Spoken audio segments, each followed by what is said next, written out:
नमस्कार, आदाब, सत श्री अकाल मेरे दोस्तों। आ गया आपका होस्ट और दोस्त प्रतीक सिंह लेकर के प्रमुख तथ्यों के साथ आपका बायोलॉजी का डाइजेस्टिव सिस्टम का अगला क्लास।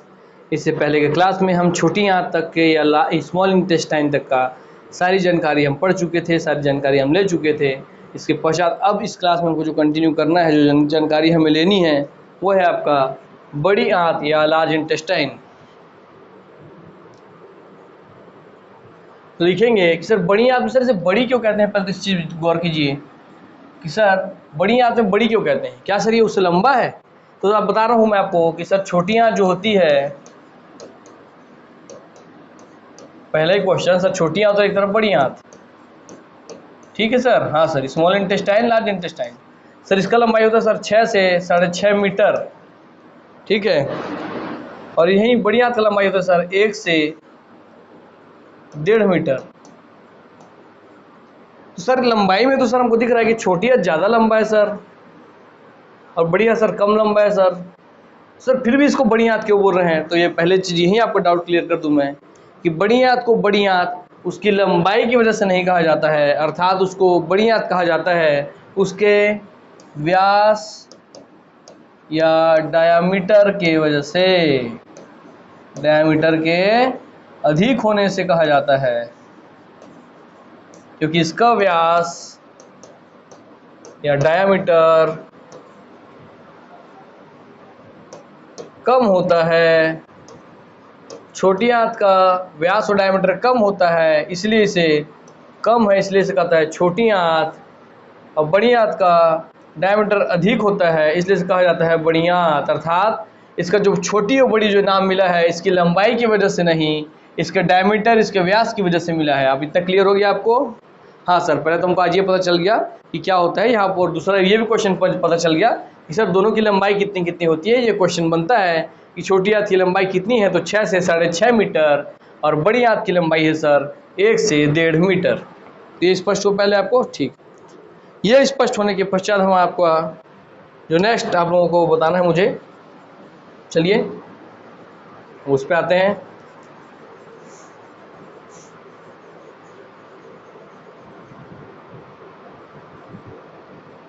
चलिए, हम बड़ी आंत तो देख लिए सर, हम यहाँ लिख लिए सर कि इसकी लंबाई जो है सर, वो है सर इसकी लंबाई 1 से 1.5 मीटर, ठीक है सर। तो सर इसका व्यास भी बता दीजिए, जो व्यास जिसका से बड़ी कहलाती है, इसका व्यास, इसका डायमीटर,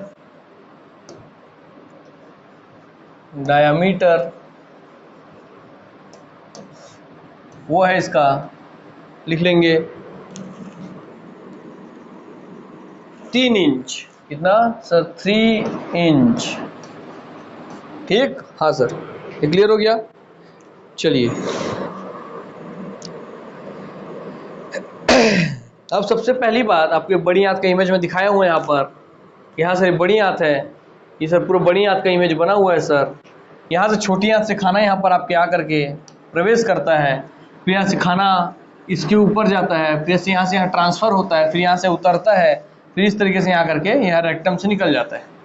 तो इस तरीके से आप क्या समझते हैं कि सर हम यहाँ ये समझ रहे हैं कि बड़ी आंत के कुल कितने भाग होते हैं। तो आप लिखेंगे सर बड़ी आंत के कुल 3 भाग होते हैं। कितने सर? सर बड़ी आंत के 3 भाग होते हैं। इसके कितने भाग होते हैं? 3 भाग होते हैं। 1 2 3, सीकम, कोलोन और आपका रेक्टम। सीकम, कोलोन और रेक्टम, ठीक है सर। तो बड़ी आंत के कुल कितने भाग है सर? बड़ी आंत के कुल 3 भाग है, सीकम, कोलोन और रेक्टम। आपको याद हो गया, 3 बार यही बोला हूँ, मतलब आपके ध्यान में बैठे, इसलिए मैं बार बार वो शब्द दोहराता हूँ तो आपके ध्यान में बैठे करके शब्द, ठीक। तो आइए सर समझते हैं कि सीकम कौन है, कोलोन कौन है, रेक्टम कौन है। तो समझते हैं सर सीकम।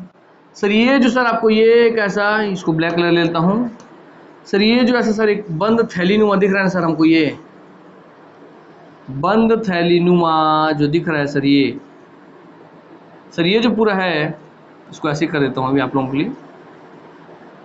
तो ये जो सर बंद थैलीनुमा है ना सर, ये बंद थैलीनुमा सर ये है आपका सीकम अर्थात सीकम।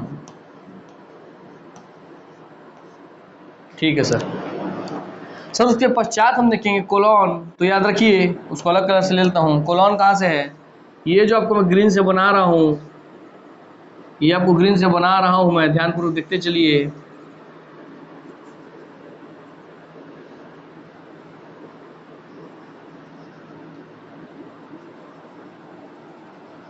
जिसके अंदर ये हरा हरा भाग हिस्सा है जो दोहरा दिखा रहा हूँ आप लोगों को।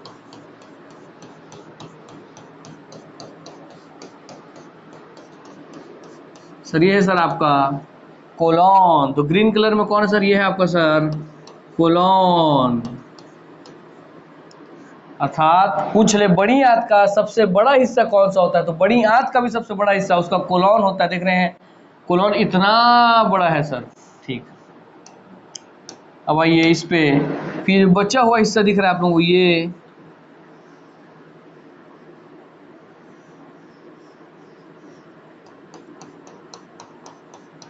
ये है आपका रेक्टम। रेक्टम। तो हाँ सर हम देख लिए कि 3 भाग होते हैं बड़ी आंत के, इस लार्ज इंटेस्टाइन के। पहला है सर सीकम, दूसरा है सर कोलॉन, तीसरा है सर रेक्टम। ठीक, हाँ सर। जब इतना क्लियर हो गया आपको? हाँ सर इतना क्लियर हो गया। और सर ये रेक्टम के यहीं पे जो द्वार होता है, यहीं पे जो द्वार होता है सर यहाँ पर, उसे ही एनस कहते हैं अर्थात मल द्वार कहते हैं। मल द्वार कहते हैं। और एनस भी रेक्टम का हिस्सा है। ठीक ठीक। सर कोलॉन इतना बड़ा है तो कोलॉन को आप देखेंगे सर, जब कोलॉन इतना बड़ा है तो कोलॉन को आप देखेंगे कि सर यहाँ से जो हमारा खाना आया सर, यहाँ से आ गया, इसके अंदर प्रवेश कर गया सर। फिर खाना यहाँ से ऊपर जाने लग गया, यहाँ से क्या है ऊपर जाने लग गया सर, ऐसा ऊपर जाने लग गया सर। इसीलिए कोलॉन के इस हिस्से को कहते हैं असेंडिंग, ऊपर की ओर बढ़ता हुआ बढ़ता हुआ बढ़ता हुआ, असेंडिंग आगे की ओर जाता हुआ कोलॉन, असेंडिंग कोलॉन। फिर इस बिंदु से खाना जो है, मल जो है, मल मल मल आपका मल, वो इस बिंदु से इस बिंदु तक जाके ट्रांसफर होता है। क्या होता है? ट्रांसफर होता है, अर्थात ट्रांसवर्स होता है। तो इस बिंदु से इस बिंदु तक इसको जाना है, इसीलिए ट्रांसफर हो रहा है, इसलिए इसको ट्रांसवर्स बोलते हैं। याद रखने के लिए ट्रांसफर शब्द यूज कर रहा हूँ। इस बिंदु से इस बिंदु तक ट्रांसफर हुआ, इसीलिए इसे ट्रांसवर्स कोलॉन कहते हैं। और फिर इस बिंदु से आपका नीचे की ओर आ रहा है सर, नीचे की ओर आ रहा है सर। तो नीचे की ओर आ रहा है, इसमें 2 चीज़ है सर, नीचे की ओर आ रहा है सर।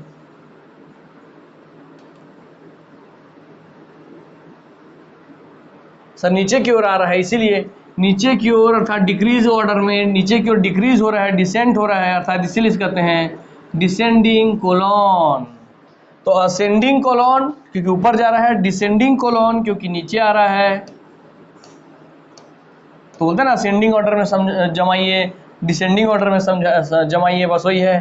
ठीक, तो ऊपर की ओर जा रहा है, बढ़ते हुए जा रहा है, आगे की ओर बढ़ रहा है, नीचे की ओर घट रहा है, नीचे आ रहा है, इसलिए असेंडिंग कोलॉन, डिसेंडिंग कोलॉन। एक बिंदु से दूसरे बिंदु ट्रांसफर हो रहा है, इसलिए ट्रांसवर्स कोलॉन।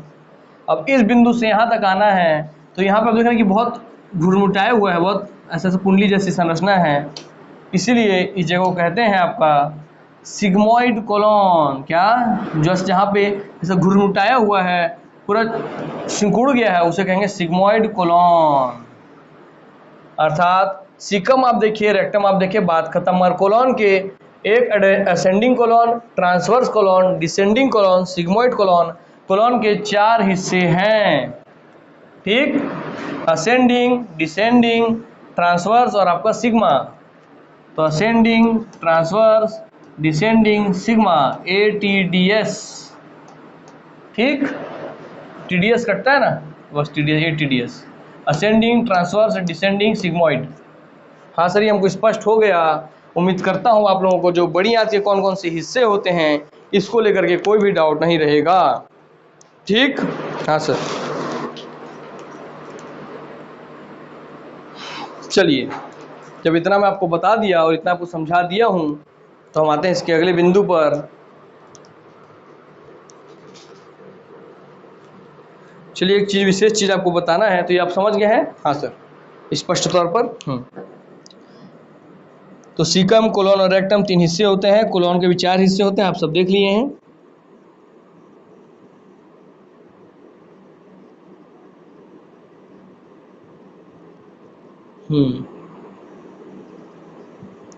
अब याद रखेंगे सर, आप बताए थे कि छोटी आंत के 3 हिस्से होते हैं, डियोडेनम, जेजुनम, इलियम। तो चलिए अब उसको समझाता हूँ मैं। ये मैप जो आप बनाए हूँ क्लियर कर रहा हूँ ताकि आप लोगों को क्लियर कर दूँ मैं, तो ध्यान से इसको अपने दिमाग में बैठा लीजिए ताकि उसी में आपको और सच समझा सकूँ, ताकि आप कभी भूले ना। तो चलिए, या नहीं रहने दीजिए, नहीं मिटाता हूँ ताकि आपको ध्यान में रहे। ठीक है, जो आपको बता रहा हूँ यही बता देता हूँ मैं।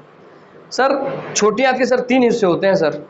ड्यूडेनम सर ऊपर वाला जो कि अमाशय से स्टमक से जुड़ा होता है, सर जेजुनम जो कि बीच वाला है, और सर इलियम जो कि आपका बड़ी आंत से जुड़ता है। तो इलियम है, ये जो इलियम वाला नली है, इलियम वाला नली, यह इलियम, IIIUM, इलियम जो इलियम वाला हिस्सा है, पूछेगा वो बड़ी आंत के किस हिस्से से कनेक्टेड होता है? सीकम से, कोलोन से, रेक्टम से। तो आप बताएंगे सर सीकम से। सर सीकम से कनेक्टेड होता है सर आपका इलियम। सर जो इलियम है सर वो आपका छोटी आंत का जो नीचे वाला हिस्सा है इलियम, वो आपका सीकम से कनेक्टेड होता है। तो ये आपका इलियम है जो कि दिख रहा है आपको, सीकम से कनेक्टेड है। हाँ सर, सीकम से कनेक्टेड है। तो पहले एक और क्वेश्चन बन गया कि जो इलियम है, छोटी आंत का निचला हिस्सा इलियम, वो किससे कनेक्टेड होता है? तो अब याद रखेंगे कि सर वो जो है सर आपका कनेक्टेड होता है सर वो आपका किससे? सर वो कनेक्टेड होता है आपके सीकम से। ठीक है, चलिए हो गया सर, चलिए समझ में आ गया। चलिए ये क्वेश्चन आ गया, यहाँ से एक बन गया। ठीक, अब एक और चीज़ यहीं से हम देखेंगे, इसको ऐसा लग ले लेता हूँ मैं आपको किस में लू कलर में, कुछ नया कलर, ये कलर ठीक है। पूछेगा सर अपेंडिक्स, आप सुने ना सर, अपेंडिक्स का ऑपरेशन हो रहा है। जो हमारे KL राहुल क्रिकेटर है उनका भी अपेंडिक्स का ऑपरेशन हुआ है सर। अपेंडिक्स का ऑपरेशन हो रहा है, अपेंडिक्स का ऑपरेशन हो रहा बोलते हैं। तो याद रखेंगे अपेंडिक्स किससे कनेक्टेड होता है? ह्यूमन बॉडी में अपेंडिक्स किससे कनेक्टेड होता है, किससे किसमें पाया जाता है, किससे जुड़ा हुआ होता है? तो देखेंगे सर अपेंडिक्स जो है वो बड़ी आंत से जुड़ा हुआ होता है। तो आप बोलेंगे सर कहाँ जुड़ा हुआ है? तो देखिए यहाँ पे लिखा हुआ है अपेंडिक्स, आपको लिख के दिखाता हूँ मैं मिटा के थोड़ा, या इसको पूरा ही क्लियर करता हूँ अब। ठीक है, चलिए, ताकि इसको आपको अब तो समझा ही चुका हूँ, सब चित्र में लिखा हुआ भी है वो सब।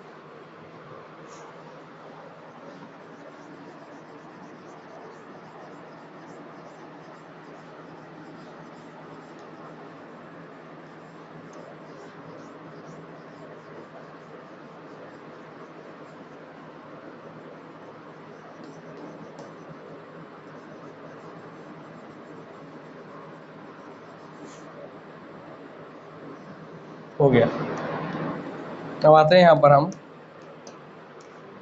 सर अपेंडिक्स आप शब्द देख रहे हैं सर, अपेंडिक्स, अपेंडिक्स। सर जो अपेंडिक्स है ना सर, वो है ये, दिख रहा है आपको ये छोटा सा केचुआ जैसा? हाँ सर, ये दिख रहा है सर वो केचुआ जैसा सर। तो जो अपेंडिक्स है आपको दिख रहा है, ये अलग से जुड़ा हुआ है अपेंडिक्स, जो ब्लैक कलर से मैं आपको दिखा रहा हूँ, इससे याद रखेंगे। अर्थात अपेंडिक्स सर कहाँ पाया जाता है? सर अपेंडिक्स बड़ी आंत से में जुड़ा हुआ होता है। और पूछेगा सर बड़ी आंत में पाया जाता है, ठीक है सर, पहला क्वेश्चन।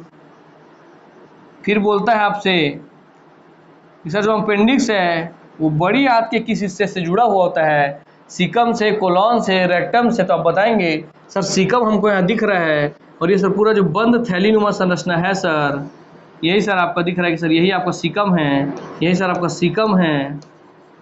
तो अर्थात अपेंडिक्स जो है वो आपके सीकम से कनेक्टेड होता है। सीकम से कनेक्टेड दिख रहा है? हाँ सर दिख रहा है। तो याद रखेंगे कि सर अपेंडिक्स कहाँ पाया जाता है? सर बड़ी आंत में। बड़ी आंत में कहाँ सर? सीकम से जुड़ा हुआ होता है।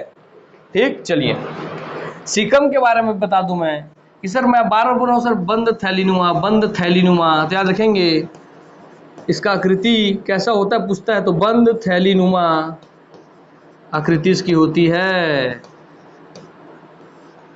ठीक हो गया। तो बंद थैलीनुमा आकृति किसकी होती है? सिकम की होती है। देखना पूरा एकदम बंद बॉल जैसा एक दिख रहा है, पूरा बंद थैला जैसा है करके। हाँ सर, इसलिए बंद थैलीनुमा आकृति होती है सर आपकी सिकम। और सर सिकम से ही आपका सर छोटी आंत का सर आगे सिरा जुड़ता है, तो वो भी यहाँ लिख देता हूँ मैं। ये आपका इलियम, इलियम भी आके जुड़ रहा है किससे सर? सिकम से ही। तो सिकम से आने वाले क्वेश्चन कितने इंपॉर्टेंट हो गए? बंद थैलीनुमा आकृति किसकी होती है? तो सर सिकम की होती है। अपेंडिक्स किससे जुड़ा होता है? सर सिकम से जुड़ा होता है। छोटी आंत का तीसरा हिस्सा जो इलियम है वो किससे जुड़ा होता है? सर बड़ी आंत के सर सिकम से जुड़ा होता है। ये कितने क्वेश्चन सिकम से आपके पूरे हो गए? तो यही क्वेश्चन पूछता है। ठीक। कोलोन क्या करता है? मल को ट्रांसफर करने का काम करता है। ठीक है, कोलोन का भी हो गया। रेक्टम मल गुहा, मतलब जहां मल आके इकट्ठा होती है वो रेक्टम कहलाता है। और एनस जो मल द्वार है, जहाँ से मल जो है बाहर निकल जाती है, वो एनस या मल द्वार कहलाता है। क्लियर हो रहा है? हाँ सर, इतना क्लियर हो गया। चलिए याद रखेंगे जो अपेंडिक्स आप देख रहे हैं, अभी इस अपेंडिक्स का थोड़ा मैं जिक्र कर दूं आप लोगों को, यहीं पे जिक्र कर देता हूं मैं। जो क्वेश्चन बनता है कि सर मैं आपको एक पढ़ाया था, क्या पढ़ाया था मैं आप लोगों को? एक सर आप हम लोगों को एक पढ़ाए थे,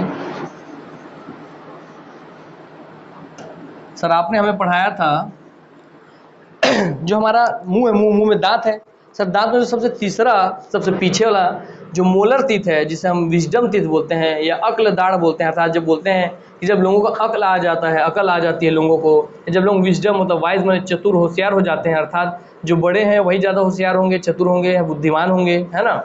और अक्ल जब अकल कब आती है सर? बचपन में नहीं, बड़े होने के बाद आती है सर। दुनिया जहान का समझ रहता है, तो बोलते हैं जब बड़े होते हैं लोग 18 साल के बाद ही जो दांत आती है, 18 साल के बाद कौन सी दांत आती है? तो आप बोलेंगे सर विजडम टीथ या अक्ल दाढ़ आती है। और बताया था कि विजडम टीथ या अक्ल दाढ़ जो है आपका मुंह में जो दांत है वो सर वेस्टिजियल ऑर्गन है, अर्थात अवशेषी अंग है। अर्थात अगर सर 18 साल तक मेरे मुंह में नहीं आया है अक्ल दाढ़, तो क्या उससे मेरे शरीर को कोई फर्क पड़ जाएगा? तो मैं बोल रहा हूँ कि नहीं पड़ेगा। उसके नहीं होने से भी कोई खास दिक्कतें परिवर्तन या नहीं आती है। जैसे मेरे खुद के मुंह में मेरे पास अक्ल दाढ़ नहीं है, मेरे पास विजडम टीथ नहीं है, इसलिए मैं ज़्यादा चतुर या होशियार नहीं हूँ, मैं बहुत गधा हूँ, ढपोर हूँ। ठीक है, मगर फिर भी तो मैं जी रहा हूँ और फिर भी आप लोगों को पढ़ा रहा हूँ। तो भाई क्या आप लोगों को लगता है कि मैं अक्ल नहीं है, मेरे पास बुद्धि नहीं है, मेरे पास विजडम टीथ नहीं आया है, तो मेरे अक्ल नहीं है, बुद्धि नहीं है, ऐसी बात कोई है क्या? अगर है तो कोई बात नहीं है।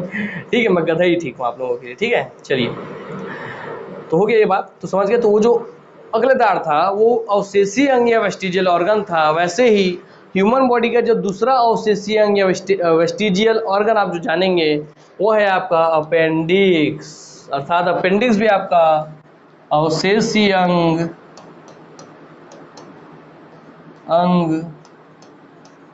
या आपका वेस्टिजियल ऑर्गन है। अर्थात इसको अपेंडिक्स का जब ऑपरेशन होता है तो इसको यहाँ से काट के, अपेंडिक्स को यहाँ से काट के अलग कर दिया जाता है, और हमारा शरीर फिर भी चलता है, हम फिर भी जिंदा रहते हैं, हमारे शरीर में सब चीज़ पाचन वगैरह सब अच्छे से होते रहता है। तो शुरू में जब हमारे साइंटिस्ट लोग सोचते थे कि अपेंडिक्स जो है ये एक अवशेषीय अंग है, एक आपका वेस्टिजियल ऑर्गन है, तो इसका कोई यूज़ नहीं है। क्या सर? अपेंडिक्स का ना कोई यूज़ है, ना उसको कोई ज़रूरत है। तो सर फिर हमारे शरीर में है क्यों? भगवान ऐसी तो नहीं दिए होंगे। तो आइए बताता हूँ कि इसको पहले बताया था, फिर बताता हूँ मैं कि जब हम आदि मानव थे, जब हम कच्चा घास फूस खाते थे, कच्चे मांस खाते थे, तो जो भी ऐसा जानवर, जो हम भी थे आदि मानव रूप में जानवर थे जब हम भी, तो सर जो भी ऐसा जानवर हो, जो भी ऐसा जीव हो, जानवर नहीं जीव शब्द सही है, जो भी ऐसा जीव हो जो कच्चा मांस खाता है, कच्चे घास फूस पेड़ पौधे पत्ता पत्ती खाता है, तो उसको कच्चे चीज़ों को पचाने के लिए ये अपेंडिक्स जो था बहुत अपना बड़ा रोल निभाता था। अर्थात कच्चे चीज़ों के पाचन में अपेंडिक्स का उपयोग था। किसके सर? कच्चा खाना पचाने में यूज़फुल था, उपयोगी था आपका कौन? Sir appendix. हो गया ये बात भी? हाँ सर, ये भी आप बता दिए।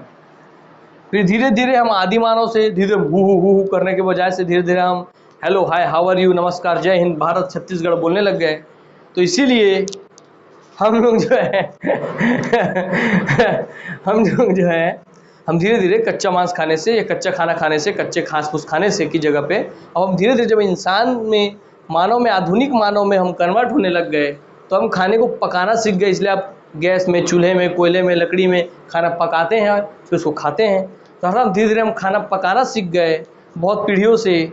तो हमारा अपेंडिक्स का काम ही था कच्चा खाना पकाना। अब तो हम खाना को ऑलरेडी बाहर ही पका रहे हैं और उसको खा रहे हैं, तो इसका ज़रूरत नहीं पड़ा क्योंकि हम पका हुआ खाना अब खाते हैं, कच्चा खाना नहीं खाते हैं। इसलिए वर्तमान में अपेंडिक्स का ज़रूरत नहीं महसूस हुआ और इसीलिए अपेंडिक्स धीरे धीरे संकुचित होकर, छोटी होकर के इस रूप में आपके शरीर में दिखाई देती है। ठीक, हाँ सर। इसीलिए अपेंडिक्स जो आपका अवशेषी अंग या वेस्टिजियल ऑर्गन बन गई, जिसके शरीर में न होने से भी कोई खास परिवर्तन या फर्क नहीं पड़ता है। अब आपको कहानी पूरा क्लियर हुआ? हाँ सर, पूरा कहानी क्लियर हो गया। जैसे कि जब हम वानर थे, हमारे पीछे पूंछ निकलती थी, तो वहाँ पे आप देखें रीढ़ की हड्डी के नीचे एक ऐसा चोखी जैसा संरचना होता है। आपको वही पढ़ाएंगे, हम स्केलेटन तो पढ़ाएंगे ऐसा। तो बोलते हैं कि ये वो इसी से पूंछ बन के निकलता था। तो धीरे धीरे हम जब वानर से जब आदि मानव बने, आदि मानव से इंसान बने, तो धीरे धीरे जो इतनी लंबी पूंछ थी ये विलोपित होते होते होते छोटी होते होते होते होते आपका फिर से इतना ही बच गया। ठीक, जो कि रीढ़ की हड्डी से जुड़ा हुआ है। वैसे ही ये सब भी है। जब ये इनका यूज़ था तो ये बड़े थे, एक अलग रूप में थे, एक अलग संरचना में थे, मगर इनका यूज़ अब नहीं पड़ा कई पीढ़ियों से, तो धीरे धीरे ये इस रूप में आज दिखाई दे रहे हैं। ठीक है, चलिए। मगर जैसे जैसे तो समझते थे हमारे साइंटिस्ट कि अपेंडिक्स का कोई भी यूज़ नहीं है शरीर में, क्योंकि अब तुम खाना पका खा रहे हैं। मगर जैसे जैसे इस पर रिसर्च हुई है, मैं बता रहा हूँ बहुत सारी पुस्तकों में भी आपको नहीं मिलेगा, मैं आपको बता रहा हूँ, इसलिए ध्यानपूर्वक सुनेंगे और उस बातों को नोट करेंगे। ठीक है,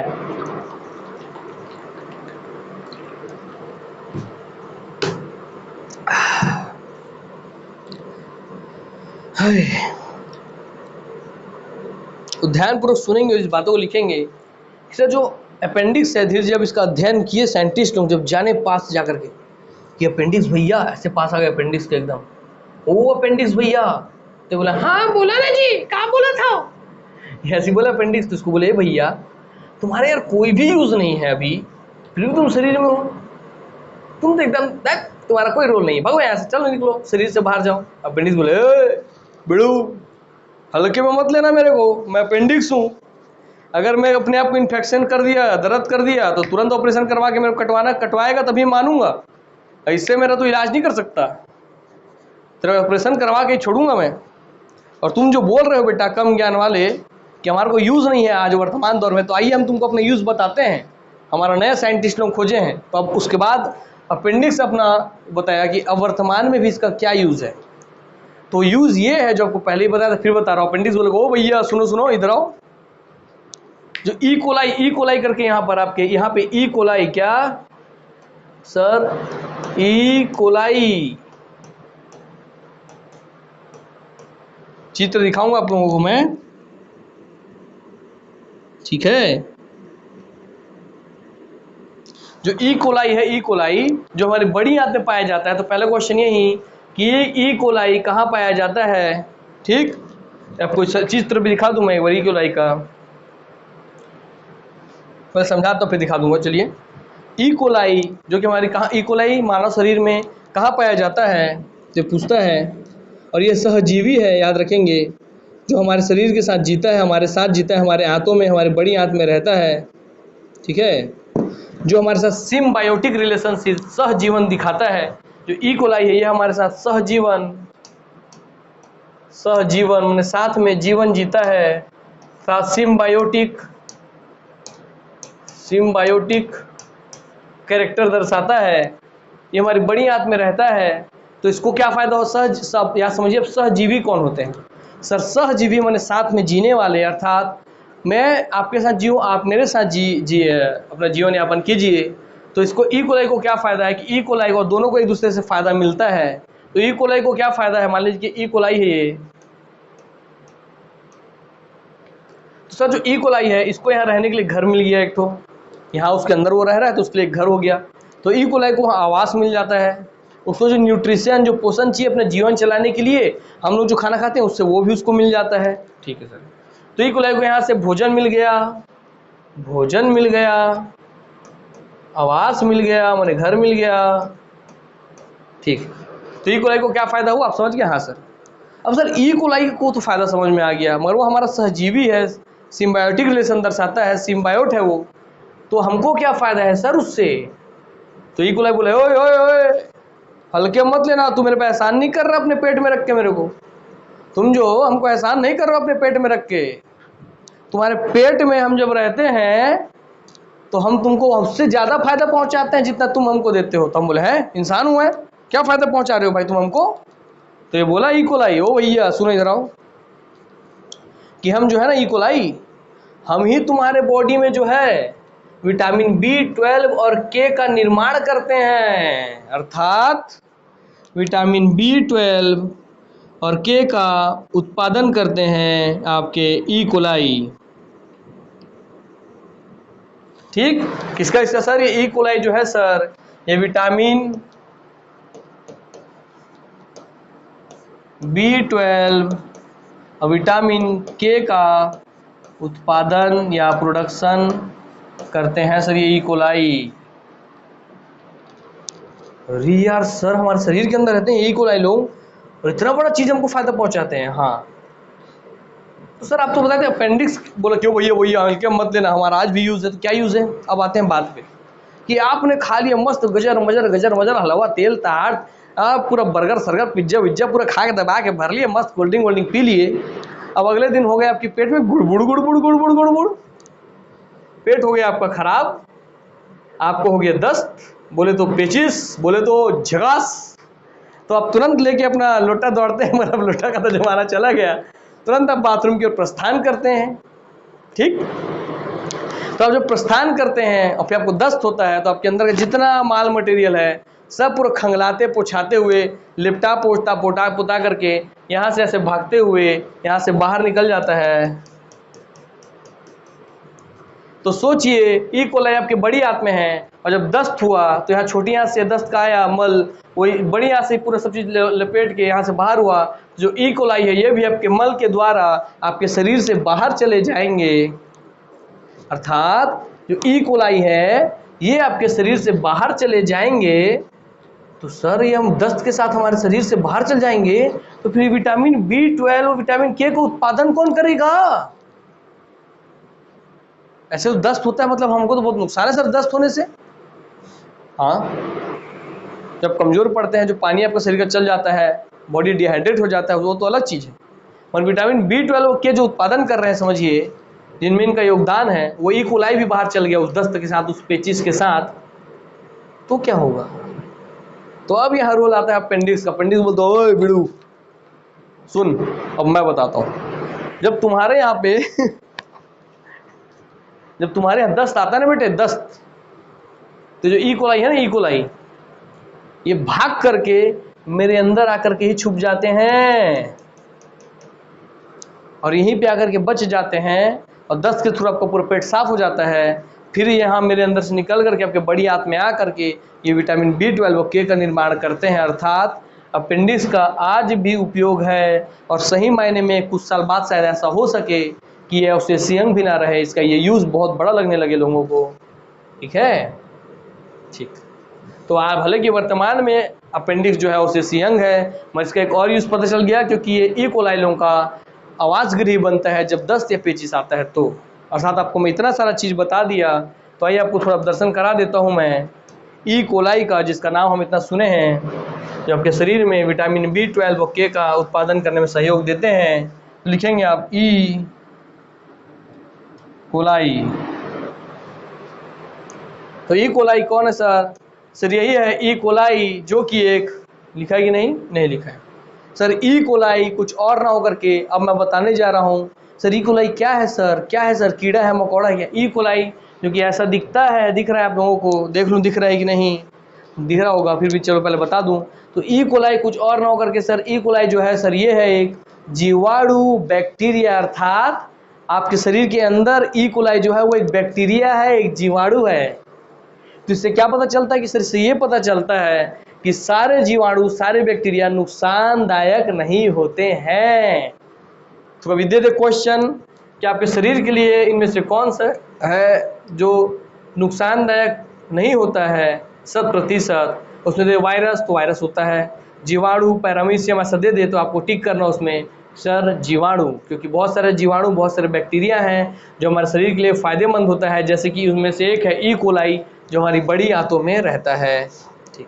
दूसरा सर जो हम लैक्टिक दूध में सर लैक्टिक अम्ल है, तो उसमें सर जब दही जमता है तो लैक्टोज में कन्वर्ट हो जाता है सर, तो लैक्टिक अम्ल होता है, दही में पाया जाता है, तो वो भी क्या होता है लैक्टोबैसिलस बैक्टीरिया, अर्थात जो दूध को दही बनाता है वो बनाता है लैक्टोबैसिलस बैक्टीरिया, लैक्टोबैसिलस जीवाणु। और दूसरी दही को हम खाते हैं अर्थात हम उसी बैक्टीरिया जीवाणु को खा रहे हैं, तो सर वो भी हमारे लिए फायदेमंद है। अर्थात सर बहुत सारे ऐसे सर आपके जीवाणु हैं जो हमारे शरीर के लिए फायदेमंद भी होते हैं और कुछ नुकसानदायक भी होते हैं। अर्थात जीवाणु मानव शरीर के, मानव जीवन के लिए लाभकारी और हानिकारी दोनों हैं। ठीक, चलिए इतना क्लियर हुआ? हाँ सर, उम्मीद करता हूँ आप लोगों को बहुत सारा चीज़ मैं दे दिया हूँ। यहाँ पर देख लो, आपको दिख रहा है कि नहीं, ई कोलाई का दर्शन हुआ कि नहीं? सर इतने बड़े बड़े रहते हैं हमारे पेट में? नहीं यार, बहुत छोटे होते हैं, आंखों से नहीं दिखाई देंगे। यहाँ आप लोगों को स्पष्ट दिखा रहा हूँ मैं, ठीक है। चलिए, आप निश्चिंत रहिए इसके लिए कि सर ऐसे तो हमारे पेट में इतने बड़े बड़े रहेंगे तो हमारा क्या होगा। नहीं, बहुत छोटे छोटे होते हैं, मैं आपको दिखा रहा हूँ बस बड़ा इमेज, ठीक है। चलिए आइए,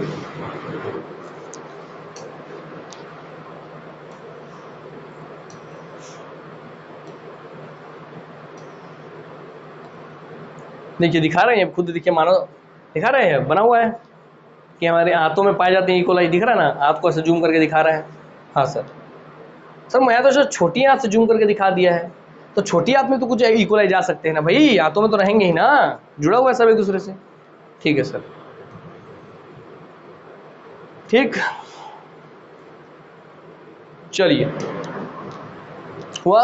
हाँ सर हो गया। तो चलिए, उम्मीद करता हूँ आपको ये पता चल गया। देख लूँ मैं और क्या बताना है मुझे।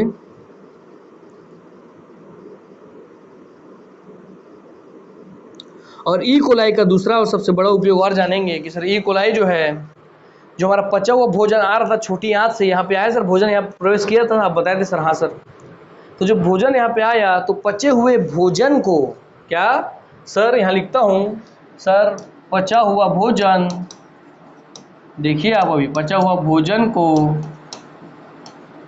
को ई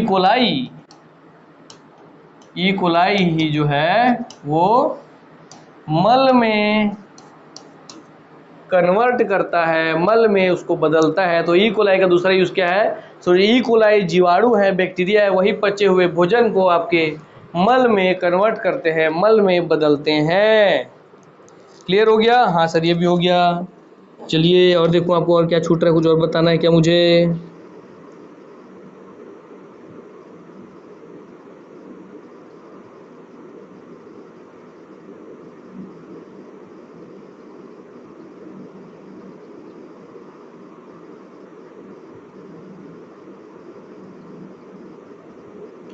ठीक, चलिए ये हो गया।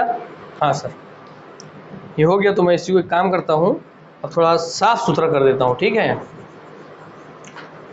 तो सीकम से जुड़ा हुआ सब काम बता दिया, सीकम से जुड़ा हुआ आपको अपेंडिक्स बता दिया, अपेंडिक्स में रहने वाली ई कोलाई बता दिया, अपेंडिक्स का यूज़ बता दिया, ई कोलाई का यूज़ बता दिया, ठीक है। कहाँ जुड़ती है इलियम, छोटी आंत की, वो आके बता दिया। खाना को कौन मल में कन्वर्ट करता है, ई कोलाई, वो बता दिया।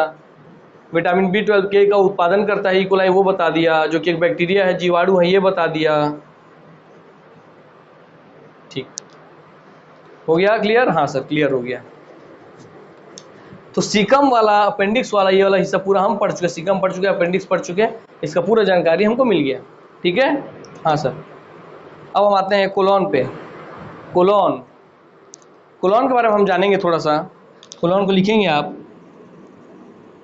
कि देखिए, यहाँ से मल आपका पचा हुआ भोजन आया है, मल में कन्वर्ट हो गया, यहाँ पर सीकम में मल में कन्वर्ट हो गया, वो है ना। मल में कन्वर्ट होने के बाद उस मल को, ये जो कोलॉन है, यही यहाँ से यहाँ, यहाँ से यहाँ, यहाँ से यहाँ और यहाँ से यहाँ ले जा करके जमा कर देंगे मल गुहा में, ठीक। हाँ सर, तो याद रखेंगे सर, यहाँ से यहाँ मूवमेंट कराने के बाद सर पानी की वजह से क्यों पानी चाहिए, पानी का चाहिए, मैं बताया था जब आपको बड़ी आंत पढ़ाया था, पीछे देखेंगे जो पढ़ाया था उसमें लिखाया था कि वाटर का एब्जॉर्प्शन बड़ी आंत से होता है। तो वाटर का एब्जॉर्प्शन बड़ी आंत के किस हिस्से से होता है, तो अब याद रखेंगे सर वो होता है कोलॉन से, क्योंकि कोलॉन उसको पूरा पहुंचा दिया, अर्थात अब मल यहाँ पहुंच चुका है, तो अब उस पानी का कोई काम नहीं है, उस लिक्विड का कोई काम नहीं है। तो कोलॉन के इस पूरे हिस्से से आपके धीरे धीरे करके पानी का एब्जॉर्प्शन होता है, अर्थात जल या वाटर का एब्जॉर्प्शन होता है, अवशोषण होता है आपके कोलॉन से, कोलॉन से, कोलॉन से, कोलॉन से। तो आप समझ गए कि जल का एब्जॉर्प्शन बड़ी आंत के किस हिस्से से होता है सर? सर कोलॉन से होता है, कोलॉन से होता है, कोलॉन से होता है। ठीक, चलिए अब आपको समझ रटना भी नहीं पड़ा भाई, क्योंकि मल को भाई यहाँ तक पहुँचाना है तो इसमें तो पानी चाहिए ही, तो यहाँ तक पानी रहेगा ही, उसका यहीं से धीरे धीरे एब्जॉर्ब होते जाएगा, है ना। चलिए ठीक, पहला चीज हो गया आप लोगों के लिए। फिर देखते हैं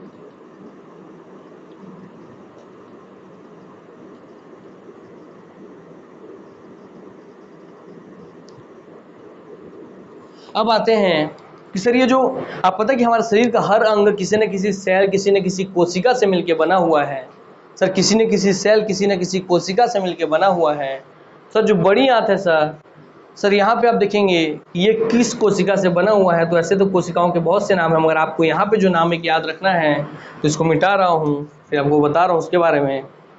ध्यानपूर्वक देखते चलिए, रटना कुछ नहीं पड़ेगा, सब समझ जाएंगे आप लोग, ठीक है।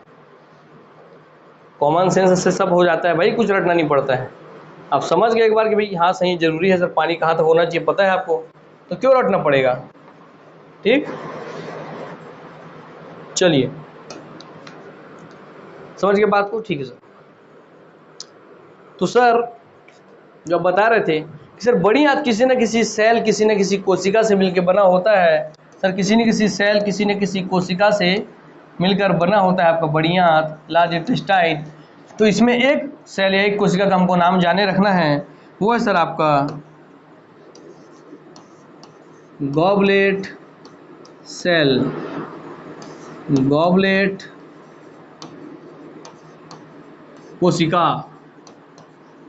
ठीक, तो ये पूछेगा कि गॉबलेट सेल या गॉबलेट कोशिका कहाँ पाई जाती है, तो याद रखेंगे सर गॉबलेट माने ग्रेट, सर बड़ा टाइप का साउंड आ रहा है, तो गॉबलेट तो बड़ा से बड़ी आंत में पाई जाती है, बस बात खत्म, याद करवा दिया, ठीक है सर।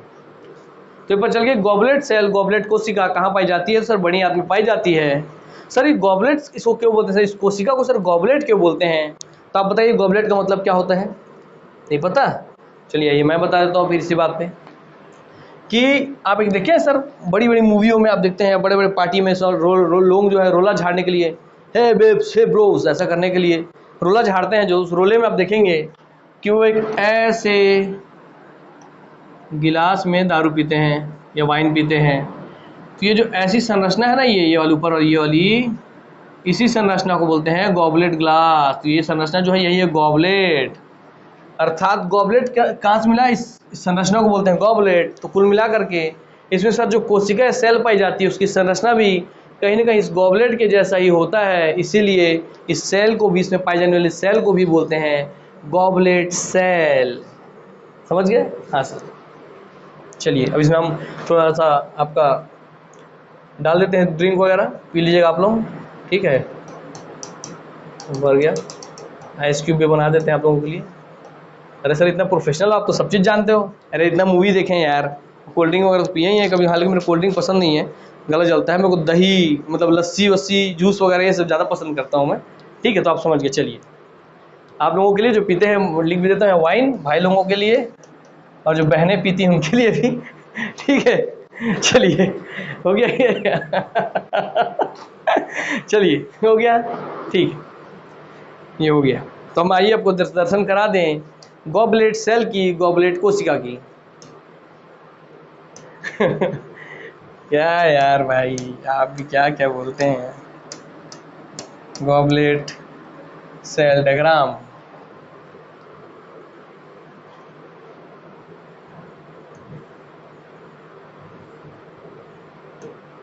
ये ठीक है। तो गॉबलेट सेल आपको दिख रहा है, देखिए उसी की जैसे संरचना है, ऐसे संरचना है, इसी की जैसे उसी की संरचना जो आपको दिखाया था, ऐसे करके ऐसे करके, है ना। तो ये जो संरचना है ऐसे करके, इसे ही बोलते हैं गॉबलेट। तो इसी के नाम पे क्योंकि ऐसा सेल पाया जाता है इसलिए इसे कहते हैं गॉबलेट सेल। ठीक ठीक हो गया, ठीक है सर। और हर सेल के अंदर अपना गोल्जी बॉडी होता है, उसका न्यूक्लियस केंद्रक होता है, तो इसलिए इसमें भी हर सेल में अपना खुद का एक पूरा मैकेनिज्म होता है, उसका पावर हाउस, उसका खाना बनाने का, खाना जमा करने का, खाना स्टोर करने का, खाना को एक जगह से दूसरे जगह भेजने का, जो एनर्जी वो प्रोड्यूस कर रहा है, पैकेट के फॉर्म में खाने को पैकेट फॉर्म में कन्वर्ट करेगा। कभी पढ़ाऊंगा सेल तब आप देखेंगे। अरे सर ऐसे तो हम सेल पढ़े ही नहीं थे।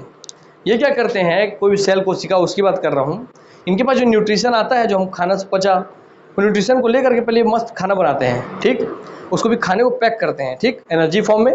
खाना को जलाए गैस में, बन गया, जो बना हुआ खाना जो एनर्जी है, जो खाना बन के इनके यहाँ एनर्जी बनती है, ठीक। खाना जो पक के एनर्जी बन जाती है, ऊर्जा बन जाती है, उस ऊर्जा को अलग अलग पैकेट में पैक कर देते हैं और उसको फिर ट्रांसफ़र करवाते हैं।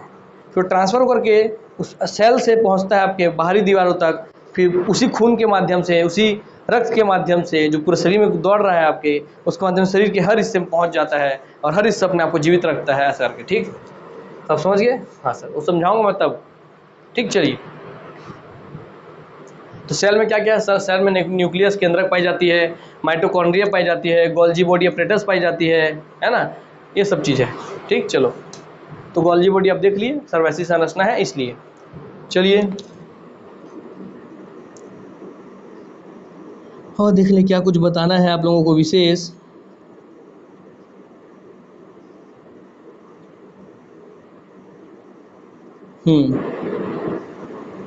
और ये जो गॉबलेट सेल है सर, ये सेल तो है सर, गॉबलेट सेल बड़ी आंत में है सर, तो इसका सर यूज़ क्या है, ये क्या ऐसा काम करता है सर?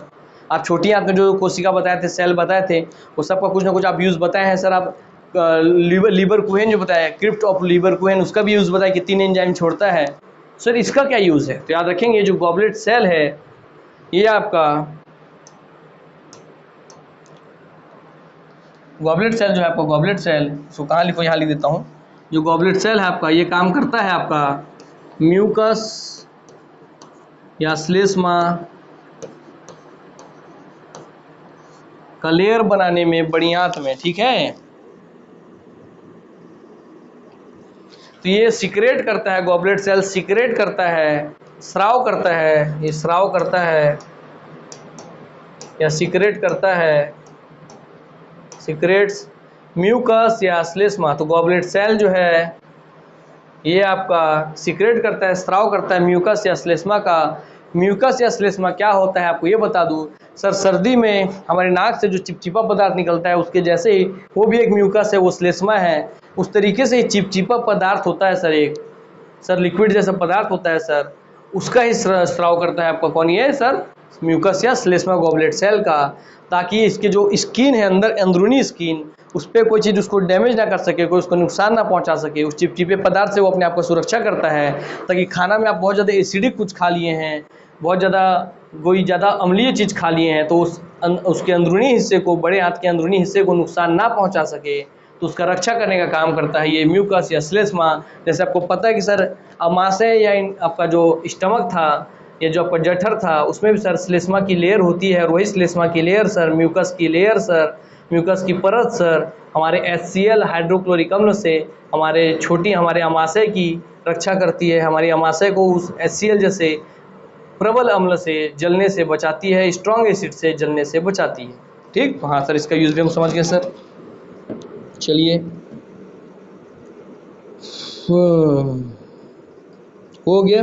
चलिए अब आते हैं हम लास्ट इस पे कि सर ये रेक्टम का क्या है सर। मैं आपको बताया सर, खाना पहुंचेगा और यहाँ पहुंच के यहाँ पे जमा हो जाएगा ऐसे करके। तो याद रखेंगे कि रेक्टम का कार्य ही इतना है कि ये कुछ समय के लिए मल को अपने पास रखता है, तो मल को रखता है कुछ समय हेतु,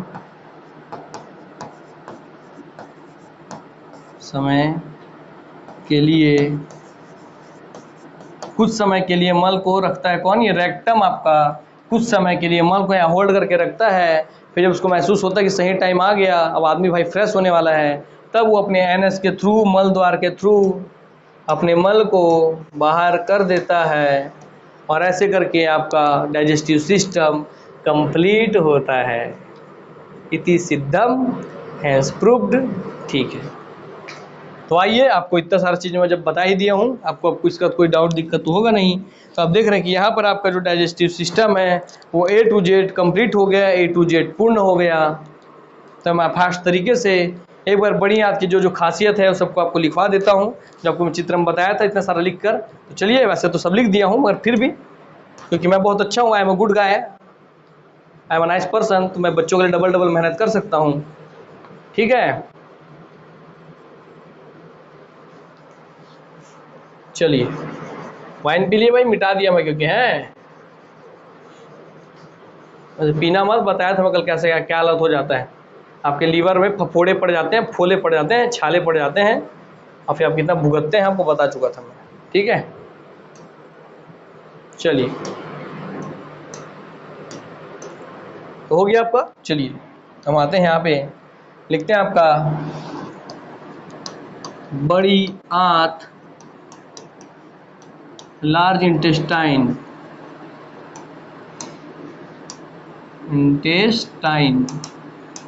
आप लोग मेरे साथ लिखते चलेंगे, सब बता दिया हूँ तो मैं फास्ट तरीके से लिखाऊंगा। ठीक सर, इसकी लेंथ या लंबाई होती है 1 से 1.5 मीटर।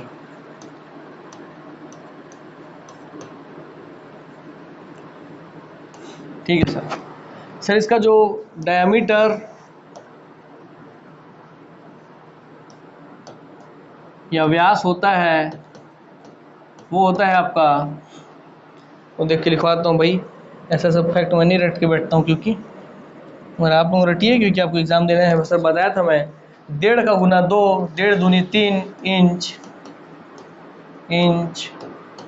ठीक है, हाँ सर। चलिए, बड़ी आंत के 3 भाग होते हैं, 3 भाग होते हैं, पहला, दूसरा, तीसरा। Caecum, colon, rectum. Caecum, colon, rectum. जिसमें से हम पहला जिक्र करेंगे वो है आपका सीकम का, तो लिखते हैं यहाँ पर सीकम। इसकी जो आकृति होती है कैसे होती है बताइए सर? बंद थैलीनुमा आकृति होती है, बंद थैलीनुमा। अरे हाथ दर्द दे रहा है यार। बंद थैलीनुमा आकृति होती है। ठीक ठीक है सर। सर सीकम जो है आपका इलियम, दूसरा पॉइंट, इलियम जो कि छोटी आंत का हिस्सा है,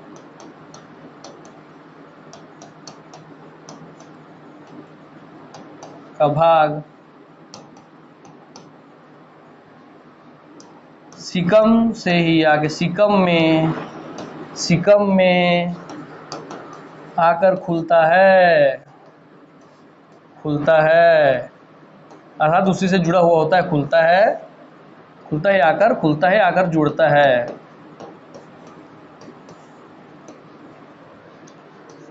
सीकम में ई कोलाई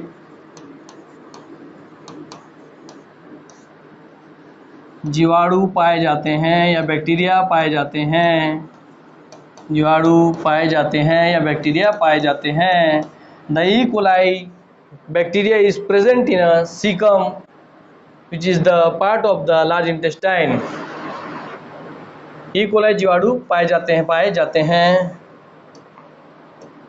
ठीक, पाए जाते हैं आपके किसमें सर? सीकम में। ठीक, फिर लिखेंगे सर अपेंडिक्स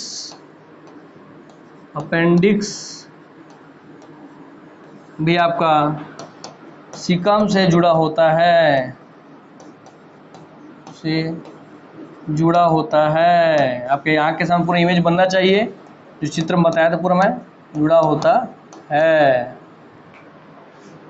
अपेंडिक्स एक अवशेषी अंग है, अवशेषी अंग या वेस्टिजियल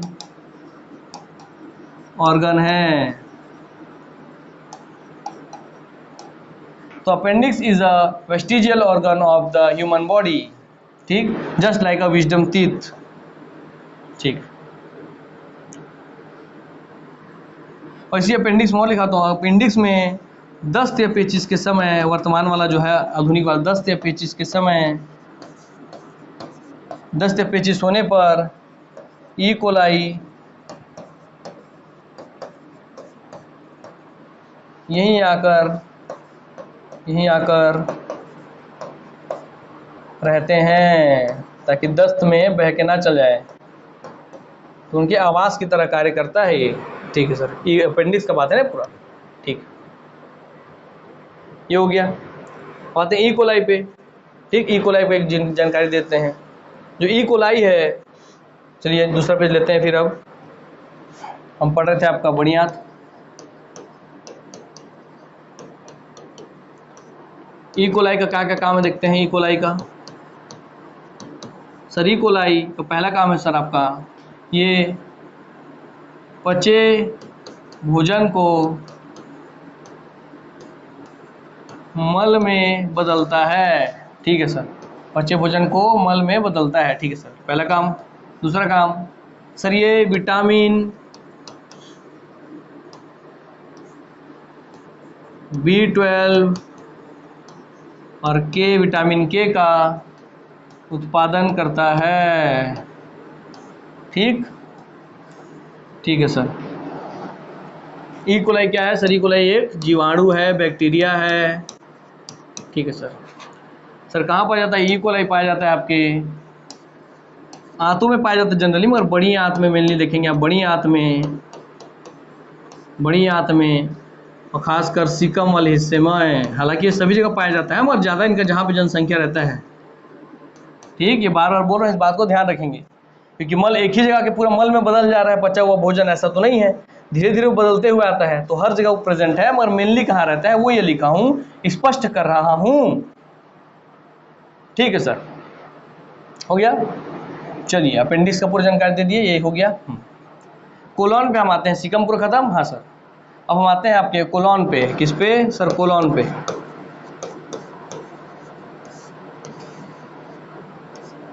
सर कोलॉन जो है, भोजन से पच के जो मल बन गया, उस मल को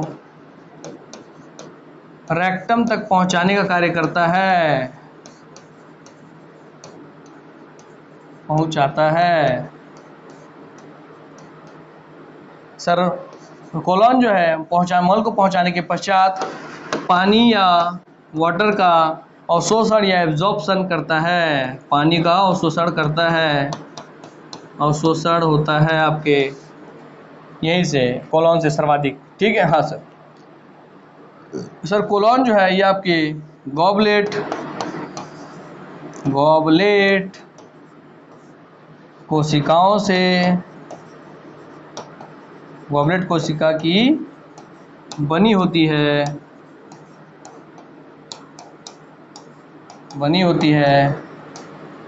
बड़ी आंत भी बनी होती है, और गॉबलेट कोशिका का जिक्र यहाँ खास कर करते हैं हम। और गॉबलेट कोशिका का काम है श्लेष्मा या म्यूकस का स्राव करना, स्त्राव करती है या सिक्रेट करती है। ठीक है सर, कोलॉन का भी काम खत्म हो गया सर। इसके 4 हिस्से होते हैं, असेंडिंग, ट्रांसवर्स, डिसेंडिंग और सिग्मोइड। तो ATDS 4 भाग होते हैं कोलॉन के। ठीक, असेंडिंग पचे भोजन को ऊपर पहुंचाता है, ट्रांसवर्स हॉरिजॉन्टल लेके जाता है, डिसेंडिंग आपको नीचे लेकर के आता है रेक्टम तक, और फिर सिग्मोइड आपका उसको ढकेलता है रेक्टम तक। ठीक है, चलिए क्लियर हो गया। हाँ सर, सीकम हो गया, कोलॉन हो गया, बात है रेक्टम पर। सर रेक्टम पर हम आते हैं, या कुछ समय के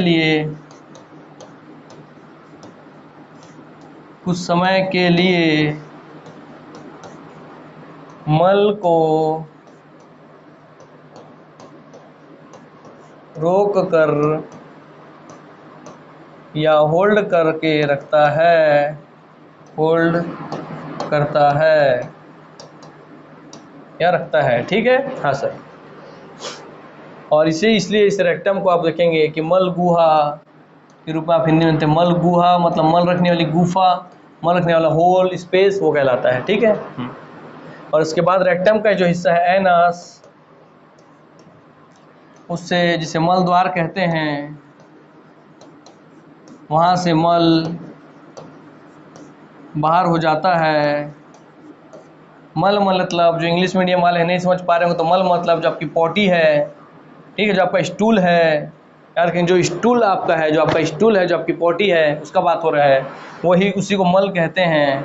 तो मल बाहर हो जाता है और आपका पेट हल्का हो जाता है, आपका पेट खाली हो जाता है। ठीक। मैं नहीं बता सकता कि कितना खुशी होता है जब कोई टॉपिक अच्छे से ख़त्म हो जाता है, तो है ना, इसका आप अंदाज़ा भी नहीं लगा सकते। लगता है कि हाँ भाई एक बहुत बड़ा काम हो गया। ठीक है, चलिए अब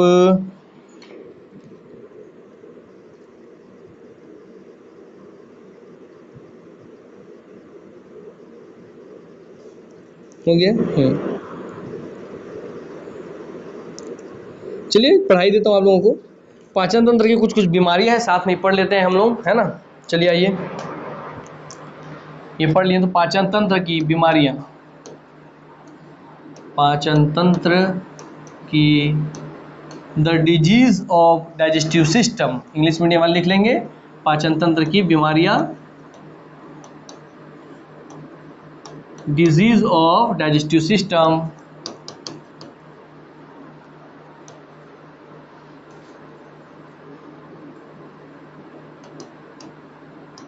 डाइजेस्टिव सिस्टम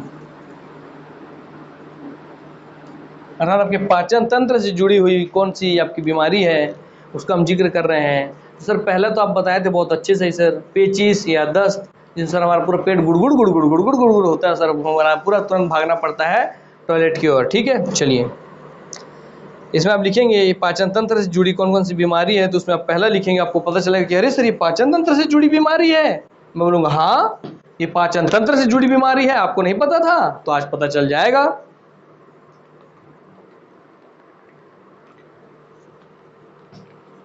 तो कभी लिस्ट बना के पूछ ले इनमें से कौन सा पाचन तंत्र से जुड़ी बीमारी है, डाइजेस्टिव सिस्टम से जुड़ी डिजीज है, तो उसको बताएंगे आप। बता रहा हूं, एक मिनट।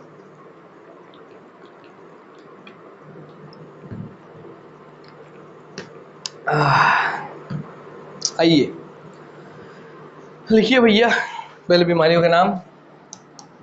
फर्स्ट इज पीलिया, पता था आपको? नहीं सर इसको तो हम पाचन तंत्र का बीमारी नहीं जानते थे, मगर है, जिसको आप जानते हैं इंग्लिश में जॉन्डिस। ठीक, फिर एक लिखेंगे दूसरा,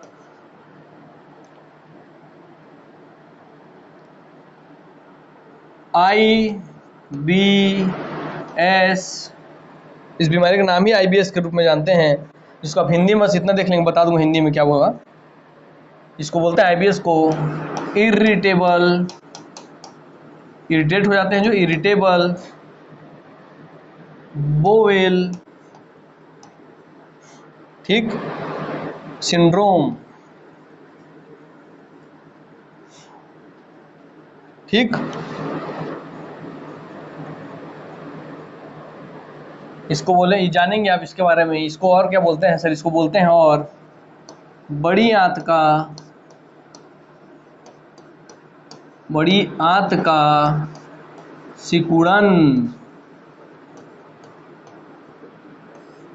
ठीक, बड़ी आंत का सिकुड़न। ठीक, तो आपको ये पता चल गया सर IBS किससे जुड़ा हुआ है? सर बड़ी आंत से जुड़ा हुआ है, यही आपको पता चल गया। चलिए मैं आगे सब डिटेल बता दूंगा, और जो छोटे छोटे डिटेल है पहले आप यहाँ पे जान जाइए। नाम उनका। जो दूसरा है जो बताया था मैं, डायरिया या दस्त, तो लिखेंगे डायरिया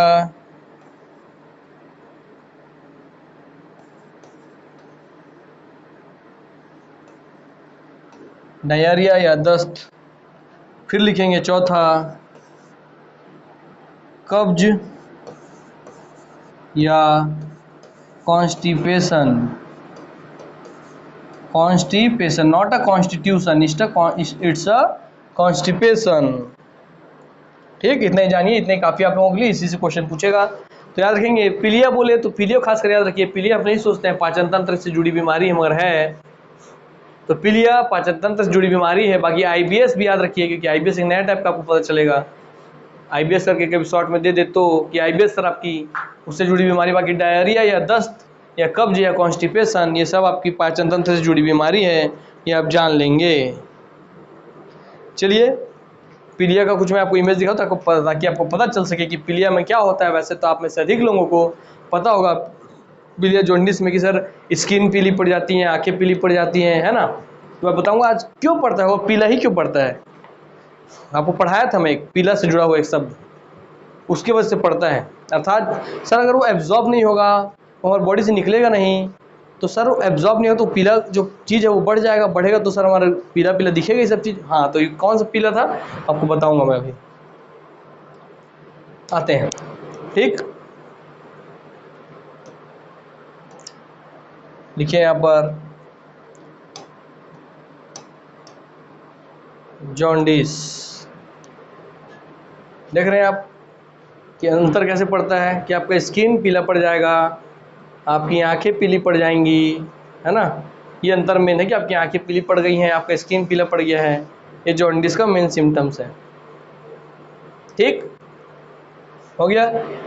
चलिए जब आप ये देख लिए हैं तो आते हैं उसके पश्चात। ये हो गया हमारा, चलिए ये हो गया। अब आपको मैं दिखाता हूँ दूसरा जो बीमारी है आईबीएस। आईबीएस का दिखाते हैं थोड़ा सिम्टम आपको, ताकि आपको सब बीमारी का थोड़ा इमेज वाइज क्लियर रहे।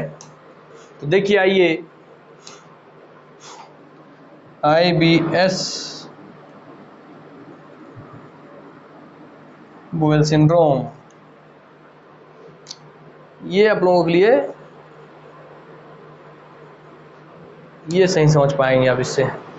देखिए आदमी अपना पेट पकड़ा हुआ है इधर लेफ्ट साइड में, क्या दर्द दे रहा है, दर्द दे रहा है भाई, अकड़ रहा है पेट, एकदम सिकुड़ रहा है, ऐसे बोलते हैं ना, बस वही है।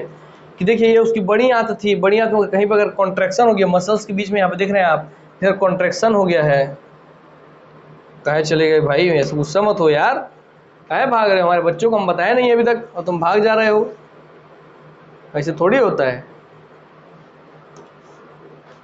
ऐसा नाराज मत हो, तुमको भी मौका देंगे।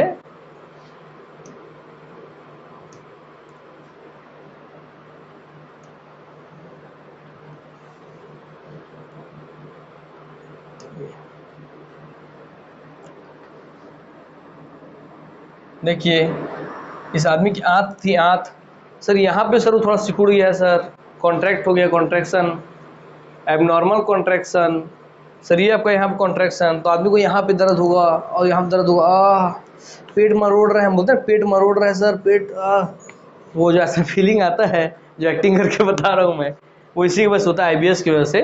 कि एबनॉर्मल एबनॉर्मल कॉन्ट्रैक्शन, एबनॉर्मल जो दब जाएगा आपका बड़ा हाथ, तो आपको दर्द और सिकुड़न महसूस होगा, उसके अंदर जो मल है उसका ट्रांसफर में दिक्कत होगा, तो आपको दर्द महसूस होगा थोड़ा अंदर से, है ना, उसे ही कहते हैं आपका आईबीएस। उम्मीद करता हूँ अब आप लोगों को आईबीएस सिंड्रोम में भी क्या होता है आपको समझ में आ गया होगा। ठीक है सर, ये हमको स्पष्ट समझ में आ रहा है सर, दिख रहा है बहुत अच्छे से, कोई दिक्कत की बात नहीं है। ठीक है, चलिए आपको समझ में आ रहा है तो चलिए। फिर है आपका डायरिया या दस्त में क्या ही बताऊं, देखते हैं कुछ इमेज मिल जाए तो। बस दस्त तो आपको सब लोग बहुत भली भांति परिचित होंगे इस चीज़ से।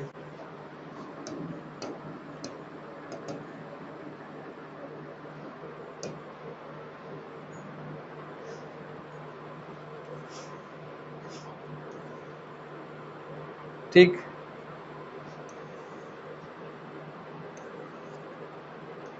क्या क्या दिखा दे रहे हो सर, बोलेंगे बच्चे हमारे।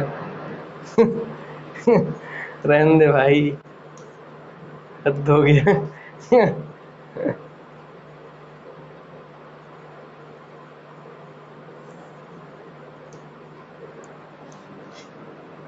नॉर्मल में आप देखेंगे कि नॉर्मल आपको दिख रहा है कि वाटर इस दीवारों से एब्जॉर्ब हो रहा है, दिख रहा है यहाँ पर। यहाँ सर वाटर जो है सर, इसको बड़ा कर रहा हूँ, दिखाता हूँ आपको। सर वाटर जो है यहाँ से एब्जॉर्ब हो रहा है सर, और आपका सर स्टूल जो है आपका बाहर हो जा रहा है, मल जो है। ठीक है सर। हाँ सर, मगर डायरिया में क्या होता है कि वाटर एब्जॉर्ब नहीं हो रहा है, वाटर उसमें सर्कुलेट हो रहा है, तो वाटर उसमें और जाके मिलेगा तो तेज़ी से भागेगा कि नहीं बहते हुए। हाँ सर, तो इसमें देख रहे हैं आप कि नॉर्मल में वाटर धीरे धीरे एब्जॉर्ब होते जाता है और मल पहुँच के यहाँ जमा होकर निकल जाता है। नॉर्मल केस में आपका मल पानी से बाहर जाता है और ये स्टूल आपके यहाँ जमा होकर के फिर धीरे से निकल जाता है। मगर आपके डायरिया में उसमें जो कोशिका पानी घिसती थी, वो कोशिका में और पानी डालेगी और पानी डालेगी, तो इसलिए आपके खून से, आपके शरीर से पानी चूस चूस के ये जो रक्त वाहिका है इसमें और पानी डाल देगी, इसलिए आपके शरीर का पानी कम हो जाता है, क्योंकि सारा पानी मल के माध्यम से बाहर चला जाता है। तो इसलिए जैसे इसमें और पानी भर जाएगा तो तुरंत बहते हुए बाहर हो जाएगा कि नहीं। इसलिए जब दस्त होता है तो तुरंत हमको बार बार भागना पड़ता है, क्योंकि जिसमें पानी हमारे पेट में बार बार आता है वो तुरंत जो भी बचा कुछ है सबको बहा के निकाल देता है। समझ में स्पष्ट हुआ आप लोगों को पूरा कॉन्सेप्ट? हाँ सर, इतना प्रैक्टिकली तो कभी नहीं समझे थे। और देखिए जब ये बह के निकलता है तो आपके शरीर से सोडियम, क्लोरीन, नमक खाते हैं, नमक NaCl, तो नमक खाते हैं तो वो भी पूरा बह के निकल रहा है, पोटेशियम बह के निकल रहा है, इसलिए आपका शरीर में ये सब मिनरल्स की भी कमी हो जाती है जो आपको एनर्जी प्रोवाइड कराती है। तो सोडियम, तो पूछ सकते हैं कौन कौन से मिनरल्स की, खासकर सोडियम, नमक याद रखें, नमक NaCl, तो वो दोनों तो हो गया, NaCl हो गया। उसके पश्चात आप देखेंगे पोटेशियम का, तो सोडियम, क्लोरीन, सोडियम, पोटेशियम और क्लोरीन का बीच में आकर के मिलता है और ये बाहर इसमें मिल करके इसके थ्रू बाहर चल जाता है। तो हमारे शरीर में पानी की, सोडियम की, पोटेशियम की, क्लोरीन की कमी हो जाएगी। अब आप ये क्वेश्चन जो इससे बनेगा छुपा छुपा वो आप बना सकते हैं। हाँ सर, हम बता सकते हैं, बना सकते हैं। ठीक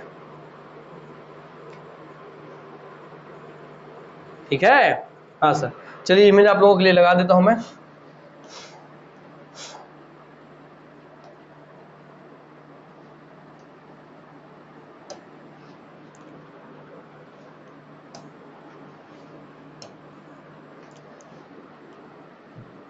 इसलिए लगा रहा हूँ ताकि आपके ध्यान में रहे, क्योंकि भैया से क्वेश्चन जब आने वाले समय में बने तो हमारे बच्चों से एक भी क्वेश्चन ना छूटे, है ना।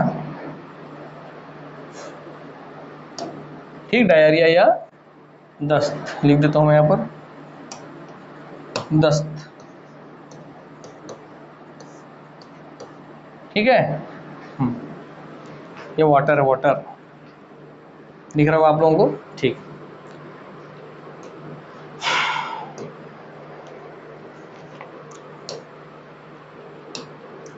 वो IBS का भी चित्र ला कर रख देता हूँ ताकि उसको भी देख के आप बहुत चीज समझ सकते हैं। तो ये इसको ले आता हूँ।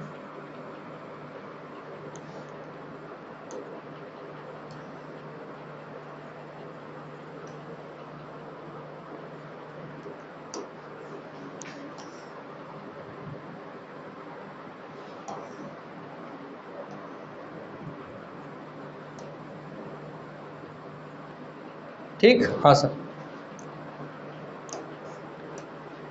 यहाँ लिख लेंगे बड़ी आंत में सिकुड़न, आंत में सिकुड़न। सिकुड़न तो उसमें होता ही है, मगर एबनॉर्मल सिकुड़न हो रहा है, एबनॉर्मल है लिखा है, एबनॉर्मल सिकुड़न, एबनॉर्मल कॉन्ट्रैक्शन। ठीक, चलिए ये हो गया आपका। पीरियड 10 तो आपको बता ही दिया हूँ मैं, जॉन्डिस वाला।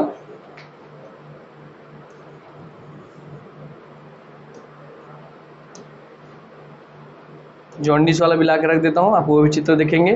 तो जॉन्डिस का भी आप देख लीजिए चित्र जो है।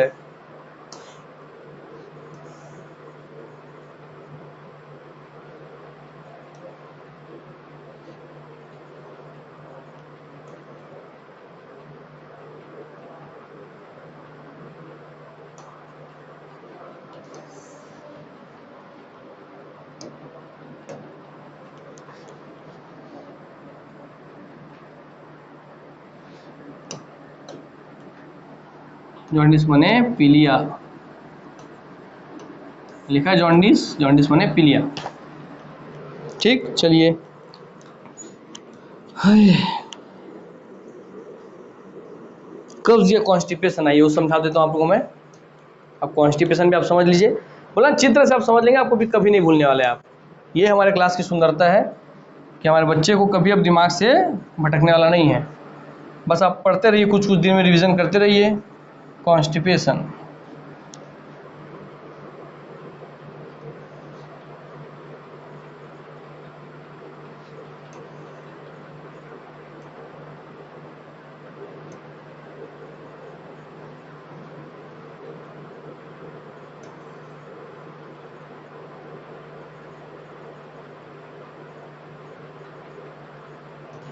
ये समझ पाएंगे अब इससे अच्छे से।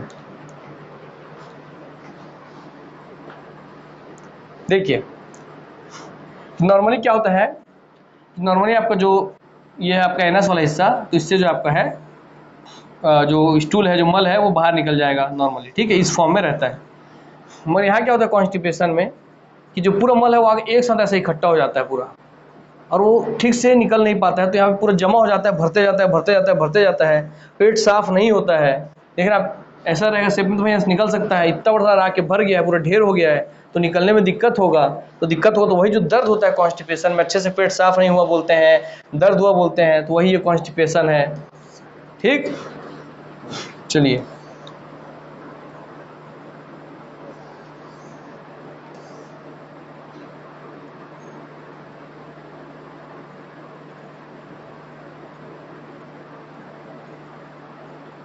इससे आप समझ पाएंगे, ठीक, कि बहुत सारा मल ला करके उसमें पानी की कमी हो जाती है। देखिए, पानी की अधिकता हो गई है ना, दोनों चीज़ याद रखेंगे, इससे एक दूसरे विराम है। मैं इसी चीज़ को बना देता हूँ, यही वाला डायग्राम ठीक है आप लोगों के लिए। ठीक है, चलिए।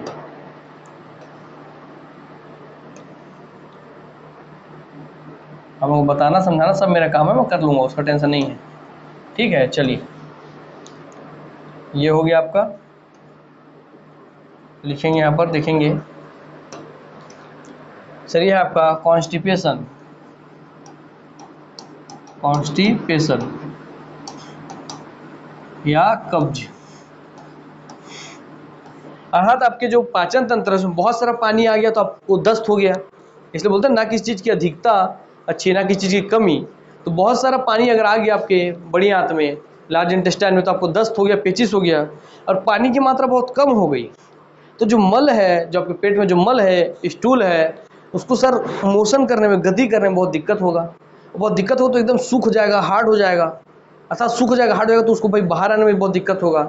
उसी प्रॉब्लम को कहते हैं आपका कॉन्स्टिपेशन या कब्ज। तो आपका पेट ठीक से साफ नहीं होगा, आप खा रहे तो जमा होते जाएगा, जमा होते होते आपका पूरा पेट दर्द देने लगेगा, फिर पेट ठीक से साफ नहीं होगा क्योंकि पानी की कमी हो गई है। तो इसीलिए आप याद रखेंगे कि कॉन्स्टिपेशन देख रहे, नॉर्मल में आपका दिख रहा है कैसे करके स्टूल जो होता है रहता है और ऐसे निकल जाता है यहाँ से बाहर, मगर कॉन्स्टिपेशन पूरा जम के भर जाता है और नहीं निकल पाता है क्योंकि पानी की कमी है, सूख गया है। इसीलिए आप देखेंगे कि वो कब्ज या कॉन्स्टिपेशन है आपका। ठीक है, तो पानी की अधिकता से पेचिस, पानी की कमी से कॉन्स्टिपेशन या कब्ज।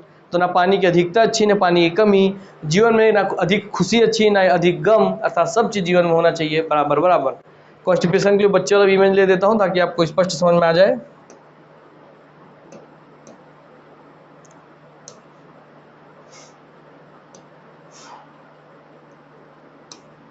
ठीक है, हाँ सर।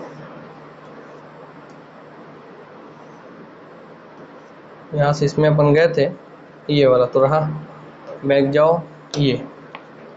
ठीक, हाँ सर। चलिए, इसके बाद आपको इससे बात समझने में दिक्कत नहीं होगा।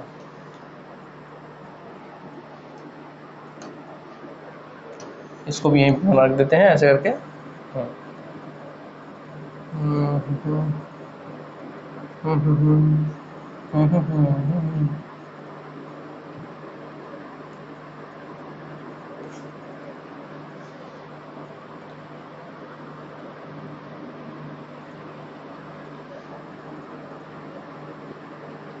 ठीक, ठीक है सर।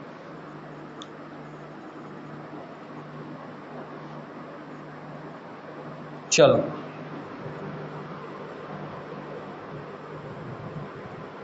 ठीक है, हाँ सर। लेकिन आपके बहुत सारा मल स्टूल जो है आपके बड़ी आंत में जमा हो गया है, lots of hard poop, hard मतलब सूखा है, कठोर हो गया है, तो उसको निकलने में दिक्कत हो रहा है ना। इसी की वजह से आपको कॉन्स्टिपेशन में दिक्कत देखने मिलता है। ये भी आपका कब्ज है, कब्ज या कॉन्स्टिपेशन। उम्मीद करता हूँ आप लोगों को ये जो है समझ में आ गया होगा। ठीक,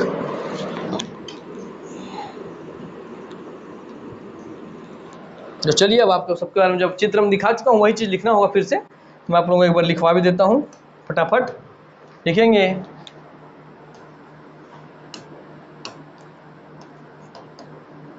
पाचन संबंधित बीमारी, disease related to digestive system. पहला था आपका पीलिया, चलिए लिख लीजिए पीलिया के बारे में। हालांकि क्या ही लिखेंगे, मैं जो मेन चीज़ आपको बताना था वो लिखवाता हूँ बस। पीलिया जिसे आप जॉन्डिस कहते हैं, ठीक है। चलिए, तो इसका संकेत क्या है आपको बता चुका हूं मैं, या सिम्टम्स कहने का मतलब कि आंखें प्लस स्किन दोनों का पीला पड़ना, येलोइश हो जाते हैं या पीला पड़ना, ठीक है। Yellowish of eyes and skin, yellowing of the skin and eyes हो गया। अच्छा, कारण क्या है मैं आपको बताया था, कारण थोड़ा यहाँ डिस्कस कर दूं। सर बताया था सर आपके लीवर है सर लीवर में सर यहाँ आपके गॉल ब्लैडर है सर, गॉल ब्लैडर ऐसा गॉल ब्लैडर है सर। और गॉल ब्लैडर में सर आप देखेंगे कि ऐसे बहुत सारे यकृत से जो पित्त रस बनता है वो आगे इसमें जमा हो जाता है। तो जो पित्त रस है उसको जब मैं तोड़ के बताया था कि उसमें क्या क्या होता है, बाइल जूस बताया सर, इसमें पित्त रस में बाइल जूस में बताया था बहुत सारी चीज़, उसमें से एक चीज़ बताया था मैं, इसमें सर कुछ वर्णक पाए जाते हैं सर, पित्त वर्णक, क्या बोलते हैं पित्त वर्णक या बाइल पिगमेंट, याद कीजिए सर पित्त वर्णक या बाइल पिगमेंट, जिसमें दो होते हैं सर आपके, क्योंकि पित्त का कलर कैसा होता है, इसका रंग होता है सर, इसका रंग होता है पित्त का सर हल्का हरा, हरा और हल्का पीला, हल्का पीला, ठीक। जो हरा होता है ये होता है आपका, बताया था HW से याद रखेंगे, तो बताया था बिलीवर्डिन, तो बिलीवर्डिन प्रेरक की वर्णक की वजह से, बिलीवर्डिन जो पिगमेंट इसमें हरा कलर होता है बिलीवर्डिन पिगमेंट की वजह से, और पीला कलर जो होता है वो होता है आपका बिलीरुबिन प्रेरक की वजह से। तो पित्त वर्णक, पित्त रस में दो प्रकार के पिगमेंट पाए जाते हैं, एक बिलीरुबिन एक बिलीवर्डिन। बिलीवर्डिन हरा कलर प्रदान करता है, बिलीरुबिन पीला कलर प्रदान करता है, अर्थात पीला रंग बिलीरुबिन। यही जब यही हमारा बॉडी में एब्जॉर्ब नहीं होगा तो सर इसकी मात्रा सर बढ़ जाएगी खून में, तो क्योंकि सर पीला कलर प्रदान करता है तो हमारा स्किन, हमारी आंखें पीला दिखने लगेगा।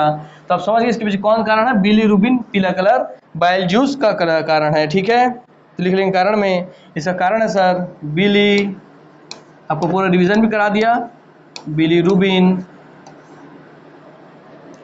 का अति श्रावण, ठीक है, एक्सेसिव सिक्रेशन ऑफ बिलीरुबिन,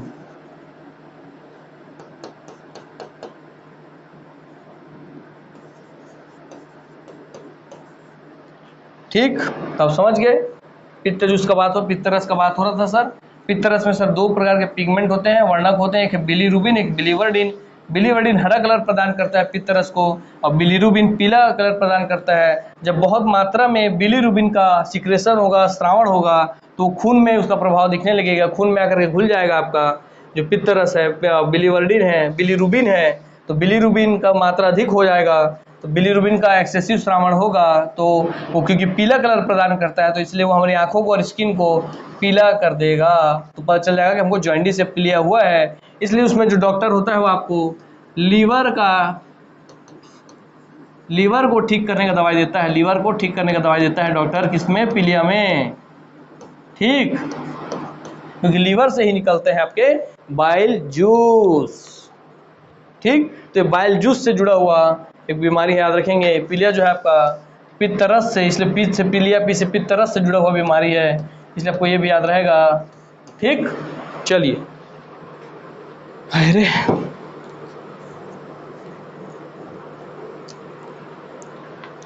दिख रहा है कि नहीं भाई हमारे बच्चों को स्क्रीन में अच्छे से? बताइए।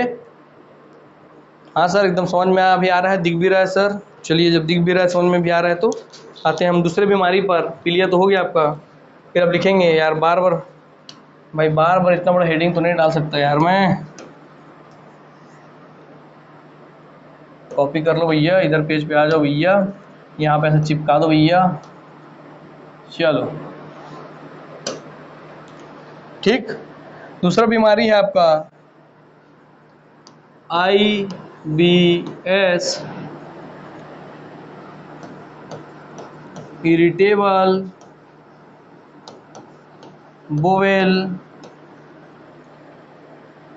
Bowel syndrome.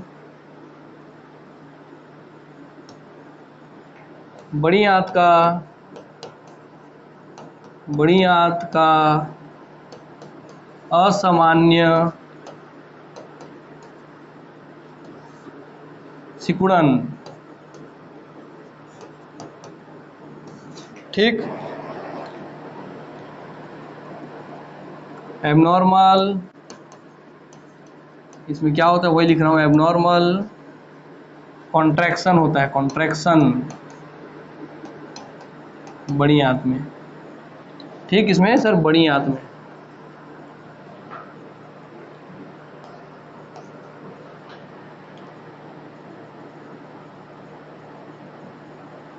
और इसकी वजह से क्या क्या होता है, ये कब कब दिखा देता है, ये सिम्टम कब कब दिखता है, याद रखेंगे। इसकी वजह से सिम्टम्स, इसे क्या क्या पहचानने के लिए संकेत क्या क्या है, तो सिम्टम्स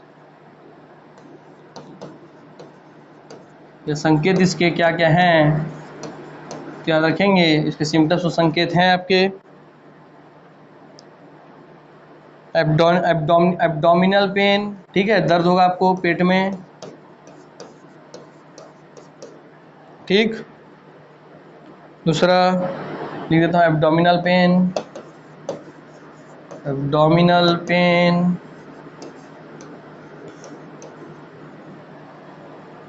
दूसरा है आपका डायरिया, इसको से डायरिया दस्त भी हो सकता है, डायरिया दस्त।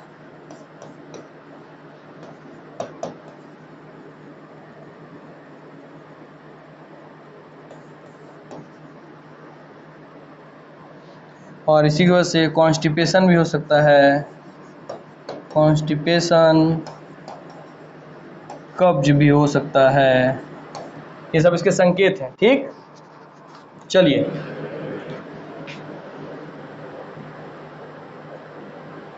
हम आ जाते हैं आपकी इसी में। देखिए यहाँ पर डायरिया जब होता है तब क्या होता है, तब आपके आग लगी होती है और आप भागते हैं धड़ाधड़। डायरिया या दस्त, इसमें लिखेंगे जो क्रमानुकुंचन गति होती है, जो कि आपको आपके ग्रास नली में भी या फूड पाइप में भी देखने में मिलता है, वही गति यहाँ भी होता है खाने के मूवमेंट के लिए। छोटी आंत और बड़ी आंत में भी जो आपका भोजन है वो क्रमानुकुंचन या पेरिस्टालसिस मोशन के कारण ही होता है, जो कि आपकी ग्रास नली में होता है। पूरे आहार नाल में जो भोजन का ट्रांसफर है वो पेरिस्टालसिस मोशन या क्रमानुकुंचन गति की वजह से होता है। तो वही लिखेंगे यहाँ पे, बहुत अधिक क्रमानुकुंचन गति होगा, क्रमानुकुंचन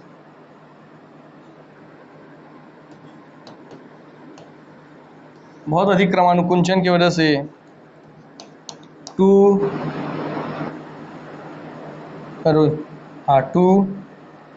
मच। और इसी का उल्टा होता है आपका क्या सर, इसी का उल्टा है कब्ज। तो आप बहुत कम क्रमानुकुंचन गति बहुत कम हो जाता है, इसीलिए तो दोनों अपोजिट है एक दूसरे का। इसमें पानी की मात्रा अधिक हो जाती है, इसमें पानी की मात्रा कम हो जाती है। तो एक काम करता हूँ, दोनों को एक साथ ही ले लेता हूँ, है ना। यहाँ बिठाता हूँ, दोनों को एक टेबल में ले लेता हूँ ताकि आपको दोनों क्लियर हो जाएगा, याद भी रहेगा। टेबल बनवा देता हूँ मैं। तो चलिए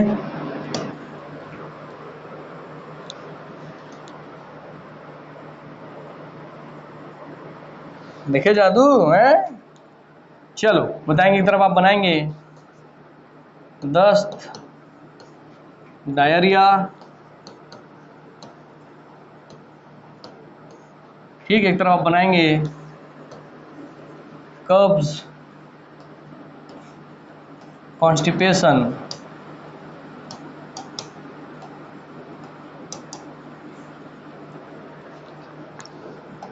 क्रमाकुंचन, क्रमाकुंचन गति, क्रमाकुंचन गति अधिक, अधिक, बहुत अधिक, क्रमाकुंचन गति, कुंचन गति कम, जिसकी वजह से जो आपका स्टूल है, जो मल है, वो ठीक से ट्रांसफ़र नहीं हो पाता है, ठीक है। इसको बोलते हैं peristalsis motion, peristalsis motion, peristalsis, peristalsis motion, ठीक है सर। पहला हो गया।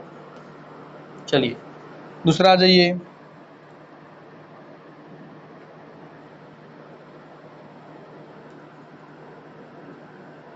मल में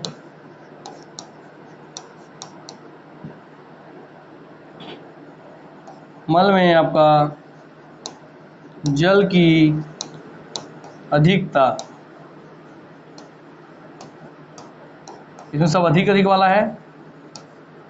और यहाँ लिखेंगे मल में जल की, वाटर की कमी, ठीक।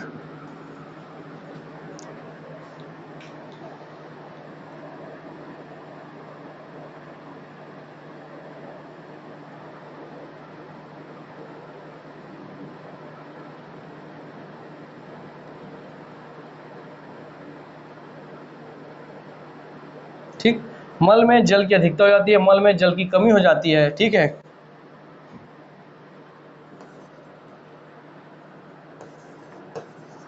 बहुत बार मल त्याग, ठीक, बहुत कम मल त्याग। उम्मीद करता हूँ अब आप लोगों को हर डाउट, हर चीज़ क्लियर हो गया होगा इससे। और इसके पश्चात, और इसी को उल्टा बोल सकता है कि मल में जल की अधिकता हो रही है, और तो यहाँ लिखेंगे मल में तो जल की अधिकता हो गई, कहने का मतलब कि बहुत ज़्यादा जल एब्जॉर्ब किया गया बॉडी से, तो लिखेंगे कि large intestine absorbs more water, है ना, ठीक। वैसे ही यहाँ मल में जल की कमी हो गई, इसका कहेंगे कि एब्जॉर्ब्स मोर वाटर, तो मल में से बहुत अधिक जल एब्जॉर्ब हो गया, तो लार्ज इंटेस्टाइन के द्वारा मल में से बहुत अधिक जल एब्जॉर्ब हो गया है। उसका उल्टा करके पूछ सकता है कि मल में जल की कमी हो गई, मतलब मल से अधिक जल खींच लेना, इसके द्वारा, बड़ी आंत के द्वारा, है ना, तभी तो कमी होगी, ठीक है। चलिए उम्मीद करता हूँ अब आप लोगों को पाचन तंत्र से रिलेटेड कोई भी डाउट, कोई भी दिक्कत नहीं बचा होगा। और यहाँ हमारा पाचन तंत्र, एक मिनट भाई सांस लेने दो।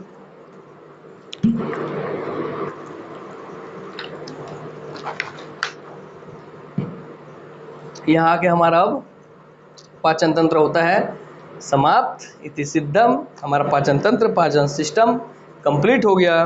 तो आप सबको बहुत बहुत क्या बोलेंगे भाई, धन्यवाद, बहुत बहुत आभार आप सबका कि आप मेरे समय इतने लंबे समय तक बने रहे, मेरे सारे क्लासेस को देखे, इससे सीखे, समझे और इस तरीके से अपना मेरे प्रति अपना प्यार बनाए रखें, अपना सपोर्ट बनाए रखें। मैं आपको और भी एक से एक तरीके से पूरा पढ़ाने की कोशिश करूँगा, और भी जब डेवलप होंगे हम और भी हम सक्षम होंगे तो आगे एनिमेशन के थ्रू भी आपके लिए क्लासेस बनाने की कोशिश करेंगे। हालांकि बहुत बात की बात है, मगर जब हम उतने सक्षम हो जाएंगे तो ज़रूर बनाएंगे। ठीक है,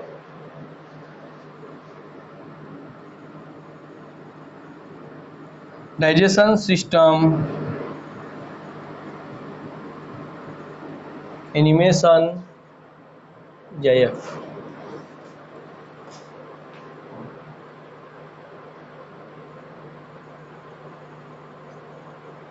देखिए ये फूड है, कैसे जा रहा है गले से, दिख रहा है आपको? वही दिखाना था मेरे को, इशू का एनिमेशन बोल रहा था मैं। ध्यानपूर्वक चल देखिए कैसे आया उसमें से। हाँ, तो इसोफेगस से होते हुए अब आपका स्टमक में पहुंचे, स्टमक में HCl भरा हुआ है, देख रहे हैं आप, ये HCl में आ गया, देखिए कैसे जलने लग गया उसमें, वहाँ से जल के छोटे छोटे टुकड़े में टूटा, वहाँ से अब आपका ये डिओडेनम में गया, डिओडेनम जो कि छोटी आंत का हिस्सा था, दिखा आपको? ये देखिए इसोफेगस से जा रहा है, मुंह से जो आप खाना खाएं, बोलस है, बोलस, इसोफेगस स्फिंजर को पार करा, ढक्कन को खोला यहाँ पे स्फिंजर को, और ये आपका आ गया स्टमक में। ठीक है, स्टमक में नीला कलर का HCl भरा हुआ है। यहाँ पे आप देखेंगे आपका जो खाना है ये पाइलोरिक स्फिंजर को खोलते हुए आपका डिओडेनम में प्रवेश करेगा। हाँ सर, ठीक, चलिए यही मैं बोला ना कि आपको हर एक चीज़ इस तरीके से कहीं क्लास नहीं मिलेगा, आप देखते चलिए। ये आपका बोलस है, बोलस मुंह से खाना निकलता है उसे बोलस कहते हैं। ये इसोफेगस में ट्रेवल कर रहा है, ग्रास नली फूड पाइप में, ये इसोफेगस स्फिंजर को पार करेगा। ये आपका भोजन का टुकड़ा, देखिए आपके इसोफेगस में ट्रैवल कर रहा है, ऊपर दब रहा है, नीचे फैल रहा है, ये उसका मोशन है। ये इसोफेगस में बोलस मूवमेंट कर रहा है, यह स्फिंजर को पार करेगा, इसोफेगस स्फिंजर को, और आमाशय में पहुंच जाएगा। चलिए देखो मैं आप लोगों को दिख रहा है कि नहीं। अब मैं उम्मीद करता हूँ कि अब आप लोगों को हर एक चीज़ समझ में आ रहा होगा कि हाँ सर कैसे भोजन मूव करता है। तो चलिए, ये तो GIF है इसलिए कम दिखा रहा है, मैं आप लोगों के लिए एक बार कोशिश करता हूँ कि मैं थोड़ा एनिमेशन पूर्ण हो सके, कहीं मिल सके तो दिखा सकूँ आप लोगों को। वैसे तो आप समझ गए हैं, ये बढ़िया है आप लोगों के लिए, ये एक नंबर है। देखिए ध्यान से, ये मैंने खाना चबाया, इसोफेगस में आया, ठीक, देखिए ये बाहर, ठीक है, ये खाना हमने चबाया, ये बोलस बना, आया स्टमक में, वहाँ से डिओडेनम में होते हुए पूरा। तो देखिए ये हमारा है पूरा पाचन तंत्र का सिस्टम। ध्यान से देखिए इसे, ठीक। चलिए आपको अब एनिमेशन के थ्रू पूरा दिखा दिया मैं। उम्मीद करता हूँ आप लोगों को कोई भी दिक्कत डाउट नहीं रहा होगा। ठीक है, चलिए तो इस तरीके से अब मैं अपने क्लास को करता हूँ समाप्त। आप सबसे लेता हूँ अलविदा। नमस्कार, जय हिंद, जय भारत, जय छत्तीसगढ़, वंदे मातरम।